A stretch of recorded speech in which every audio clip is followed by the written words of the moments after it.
2025 కుంభరాశి వారికి ఎలా ఉండబోతోంది? అయితే కుంభరాశి వాళ్ళు జరిగినటువంటి కొన్ని సంవత్సరాలుగా ఏలినాటి శని దోషంతో బాధపడుతున్నారు.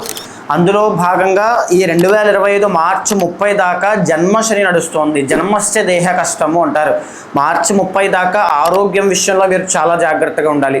మార్చి 30 దాటిన తర్వాత సెకండ్ ఫేజ్ అంటే సెకండ్ హౌస్లోకి శని రాబోతున్నాడు. అంటే థర్డ్ ఫేజ్ ఆఫ్ ఏలినాటి శని మీరు చూడబోతున్నారు. అయితే ఆర్థిక విషయాల్లో మీరు చాలా పర్టికులర్గా డబ్బు విషయంలో చాలా జాగ్రత్తగా ఉండాలి. అప్పులు చేయడము, అప్పులు పాలవ్వడము, లేకపోతే కొత్త కొత్త వస్తువులు కొనడం వల్ల ఈఎంఐస్ లోన్స్ ఎక్కువగా పెరిగిపోవడము, ఆర్థిక భారాలు ఎక్కువగా అవ్వడము, చాలా ఇబ్బంది పడతారు. అయితే సంతాన విషయంలో ఎవరైతే సంతానం కోసం ప్రయత్నం చేస్తున్నారో సంతానం విషయంలో మీకు శుభవార్త వినబోతున్నారు.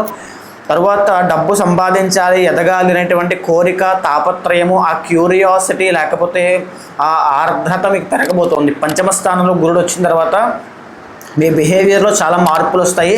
అది చాలా మంచి సంకేతము. అయితే ఓవరాల్గా కుంభరాశి వాళ్ళు ధనం విషయంలో చాలా జాగ్రత్తగా ఉండాలి. కాబట్టి లక్ష్మీ కుబేర హోమం చేయండి, బ్రహ్మాండమైన రిజల్ట్స్ మీకు కనబడతాయి.